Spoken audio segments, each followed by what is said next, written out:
Hello friends, ठिकाना explorer channel में आप सभी का स्वागत है। तो फ्रेंड्स, आज का व्लॉग स्टार्ट करते हैं। तो सुबह के बज गए हैं 7:30 और कर ले वहाँ काम की शुरुआत। तो मैं आज आपको दिखाती हूँ कि ऑटोमेटिक मशीन कैसी होती है। तो देखो, ये ऑटोमेटिक मशीन है। इसमें साबुन वगैरह और आप सर्फ वगैरह डालते हो तो यह एक बॉक्स सा होता है, तो उसके अंदर आप डाल के छोड़ सकते हो। और ये जो अंदर से दिख रही है आप स्टील की है सारी की सारी, और इसके अंदर साबुन डाल दो या सर्फ डाल दो तो अपना आप ले लेती है। और पाइप को टुट्टी के अंदर अटैच करके रख दो और अपने आप ही निचोड़ के बस आपको सुखाने होते हैं। मतलब एक थोड़ी सी धूप दिखानी हुआ है, बस ये है। बट मेरे को पसंद नहीं है ऑटोमेटिक वाली मशीन, क्योंकि इसमें कपड़े अच्छे से नहीं धुलते हैं। एक तो बिल्कुल खुले पानी में वॉश करे कपड़े, और एक इसके अंदर घुली जावे तो अच्छे से नहीं होते। तो मैं तो पसंद नहीं मेरे को। तो ये थी मशीन। और फिर कर ले वहाँ अगले काम की तैयारी। तो मैं कपड़े सुखाने जला रही थी, तो उसके बाद में मैं ये आपको दिखाती हूँ। ये है छोटे बच्चों की जो ये जीप। तो ये छोटा सा शीशा है, ये सोलर से चार्ज हो रखी है, तो इसमें बिजली में लगाने की ज़रूरत नहीं है, इसी से चार्ज हो जाती है ये। और बच्चे भी फुल मतलब सुबह से शाम तक खेल लेते हैं इससे। फिर उसके बाद में दिखाती हूँ मैं आपको ये मशीन। तो ये भी बिल्कुल मस्त वाली मशीन है, सिलाई मशीन है ये।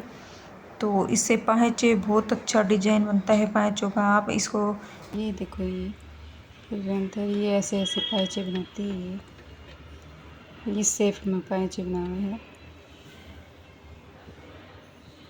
और इसका साथ में ही मशीन के साथ में ही मोटर हुआ है। कहीं पे भी ले उठा के, बिल्कुल हल्की सी है, कहीं पे भी उठा कर जब सिलाई कर सके। उसके बाद यहाँ पे मैं सासू बुआ की बात चल रही है और साथ के साथ में लगा रही हूँ मेहंदी। तो यहाँ पे बातें चल रही थी कि होली के टाइम पे, पहले पुराने टाइम में है ना, आज से 15-20 साल पहले की बात है, कि बहुत मतलब नू होया करता कि होली आएगी। और हमारी दादी है ना हमें स्कूल में से बुला के हाफ टाइम में, और जब चूड़ी डलवाया करती, सारे बच्चे इकट्ठे, सारे लड़के इकट्ठे हो गए, जब चूड़ी पहना करती, बहुत शौक होया करता। और जब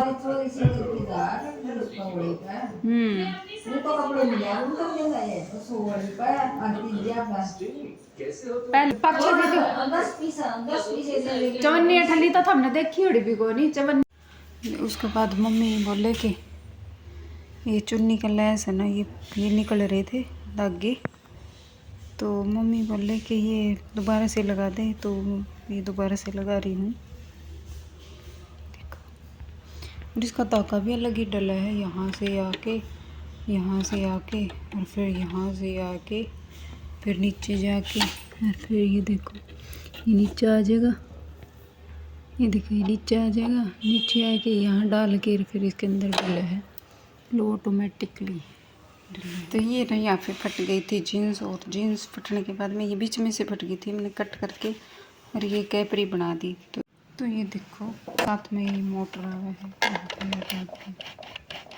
तो मैंने ये वायर लगा दी थी, मोटर वाली वायर लगाने के बाद में ये एक पीछे ही बटन है, और बटन ऑन करने के बाद में ये टॉर्च जल जाती है। इसको रात में भी सेल सकते हो, दिन में भी सेल सकते हो, कहीं पे भी उठा के सेल सकते हो, बैठ के भी सेल सकते हो, खड़े होके भी सेल सकते हो।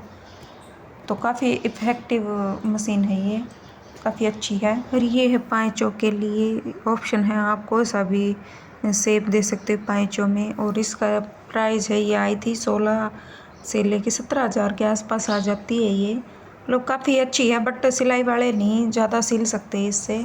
जैसे ये टेलर वगैरह होते हैं वह ज़्यादा सिलाई नहीं कर सकते, ख़राब भी हो जाते हैं। और सारा स्टील का है इसके अंदर। उसके बाद में हमने कर ली थी मतलब ड्यूटी पे आने की तैयारी, क्योंकि इतनी छुट्टियां थी, तो यहाँ पे हम चल पड़े थे।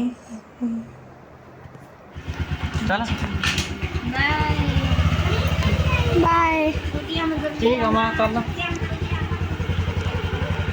क्या बताओ है ये इसके चाचा जी की शॉप पे आ गए यहाँ पे, बोले हम शॉप देख के आवाएंगे। उसके बाद पहुँच गए थे घर, और घर पहुँचने के बाद में जैसे ये इन्वर्टर ऑन करने के लिए बोला, तो पापा बेटी दोनों को छिपकली दिखाई दी, तो डर के भाग लिए। तो फिर मैंने झाड़ू ली और झाड़ू से उसको भगाया। सांप से भी नहीं डरते, छिपकली से इतना डरते हैं। कौन कौन डरता है छिपकली से। तो यहाँ पे काफ़ी गंदा घर हो रखा था क्योंकि बाहर से तो और भी ज़्यादा ख़राब हो रहा था, बिल्कुल मिट्टी मिट्टी हो रखी थी। तो यहाँ आने के बाद में मैंने और कुछ नहीं किया, सबसे पहले मैंने सफाई की। तो ये देखो खोलने के बाद में, और ये चिड़िया ने घोंसला बना रही है चिड़िया, ये देखो ऊपर घास लेके आ रही है, सूखा घास, और इनसे ही ये जो पाइप वगैरह सा है छोटा सा और छेद हो रखा है इसमें, इसमें ही सूखी घास लाके और घोंसला बना रहे हैं। बताइए भी यहाँ पे ही बना रही हैं घोंसला, इन और कितने जगह ही को मिलती। सच्ची में इन्हें तो जी करना उड़े घोंसला बना के खड़े रहे। तो यहाँ पैरों में आ गई थी स्वेलिंग क्योंकि मैंने जुतियाँ डाल रखी थी और पैर लटका ले स्वेलिंग आ जाती है, और थोड़ी देर में ही ठीक भी हो जाएगी, ये 5 से 10 मिनट ही लगेंगे इसको। आते ही पानी दिया था क्योंकि ये ना पौधे सूख गई थी। फिर ये पालक का तो बुरा ही हाल हो गया, पता नहीं किसने पैर रख दिए ऊपर, कौन आया था ऊपर। और यहाँ से तो कंप्लीट हो गया था पोछा झाड़ू। पहले मैंने बाहर से साफ़ किया और फिर अंदर से झाड़ू पोछा मतलब सारा ही कर दिया। बैठी भी नहीं मैं, 5 मिनट भी नहीं बैठी, आते ही लग गई थी क्योंकि झाड़ू पोछे बिना है ना तो बैठा जावे। फिर ये बेड शीट भी मैंने चेंज कर दी थी और सारा कुछ। इसको आते ही हो गया फीवर। और ये कमरा भी कंप्लीट हो गया। किचन साफ करना रह गया बस, ऊपर से स्लैब वगैरह। और ये मेरा बेटा ये लेके आया है, ये फ्रूट्स लेके आए कुछ, तो किचन का और कर लूँगी मैं साफ। ये क्या लिया है, अरे वाह अमरूद, थैंक यू। गोलगप्पे भी गल्ला ही ले आए। और ये यहाँ ले आए पपीता। तो यहाँ वही देखो ये मार्केट से सामान ले आए थे क्योंकि आते ही के साथ में देखो इतनी दूर से तो आई, और फिर झाड़ू पोछा करे आते ही तो खाना ना बनाएगा। और तो फिर मैं सोची के रास्ते में तो ना लिए थे क्योंकि बच्चे भी हो गए थे हमारे साथ, मेरा सामान ज़्यादा हो गया था तो इसलिए वहाँ से तो ना ले आया गया। तो ये थोड़े नूडल ले आए थे, ये है कि ये खा के और फिर रोटी वगैरह बना लूँगी। तो ये थोड़े से फ्रूट ले आए हैं, और किचन भी हो गया से साफ बिल्कुल। और ये ना मटर यहाँ पे छोड़ के चले गए थे फ्रिज में, कि चीज़ तो ले जावा इतनी 3-4 दिन खातर, तो वैसे तो ख़राब ना हुई है। ये पानी में डाल के छोड़ दी है, फिर बनाऊंगी शाम में इनकी सब्जी। आते ही बच्चे पढ़ाकू बच्चे पढ़ाई करते हुए खड़े होकर पढ़ाई करा करे बेटा।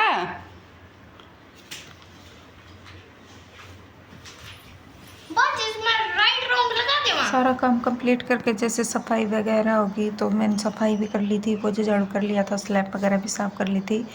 तो फिर उसके बाद में थोड़े बहुत गोलगप्पे खा लिए थे, और गोलगप्पे खाने के बाद में फिर ये नूडल थे तो मैं नूडल भी साथ के साथ बना लिए थे क्योंकि ये भी खा लेंगे।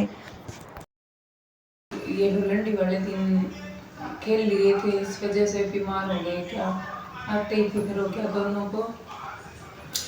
तो अभी दूंगी दवाई, और रास्ते में इन्होंने जूस भी पी लिया था। शायद अभी मौसम चेंज हो रखा है और वायरल भी चलता है इस टाइम पे, तो शायद वायरल की वजह से भी फीवर आ गया होगा। और एक बात और, पता नहीं इन्होंने ढुलंडी वाले दिन थोड़ा सा वैसे तो गर्म पानी दिया था बच्चों को, फिर भी पता नहीं क्यों। बच्चे हैं, बच्चे माने तो। और आने जाने में ही है ना बंदा इतना परेशान हो लेता है, हमें है ना 3-4 घंटे लग जाते हैं आने में, और जाने में 3-4 घंटे आने के, 3-4 घंटे जाने के। वैसे तो हम दोनों ही बाइक पे जाते हैं, बच्चे गाड़ी में चले जाते हैं। तो अब की बार बच्चे गाड़ी में चले तो गए थे, आए नहीं क्योंकि इसके दादाजी की थोड़ी तबीयत ठीक नहीं थी, इस वजह से तो हम बोले कि कोई नहीं, बाइक पे ही चल पड़ेंगे। और ज़्यादा कुछ सामान भी नहीं था, बस कपड़े ही थे, एक बैग बच्चों के कपड़े का था और एक बैग छोटा सा हमारे कपड़ों का था। तो बस वही बात है, 4 बंदे होने के बाद में थोड़ा बहुत सामान हो जाता है तो एडजस्ट करना पड़ता है। तो उसके बाद में हमने खाना खा लिया था, और रात के 10:30 बज गए थे। तो 10:30 बजने के बाद में भी पता नहीं, टैबलेट देने के बाद में भी फीवर नहीं उतर रहा है, कैसा बुखार है मेरे को तो समझ में नहीं आ रहा। और दोनों बच्चों के एक साथ में ही हो गया, तो कल करवाऊंगी इनका टेस्ट। तो टेस्ट में देखते हैं क्या आएगा। काफ़ी और वैसे मैंने पीसीएम भी बच्चों को मतलब 2-3 घंटे के गैप में दे दी थी, फिर भी थोड़ा सा भी फर्क नहीं गिर रहा। और बच्चों को कुछ हो जाए ना बस फिर तो ना मतलब दिमाग ख़राब ही हो जाए है, वो ना तो कुछ काम करने का मन करता ना खाने खाने का मन करे। तो व्लॉग का करते हैं यहीं पे एंड, मिलते हैं नेक्स्ट व्लॉग में, तब तक के लिए thank you for watching and bye bye.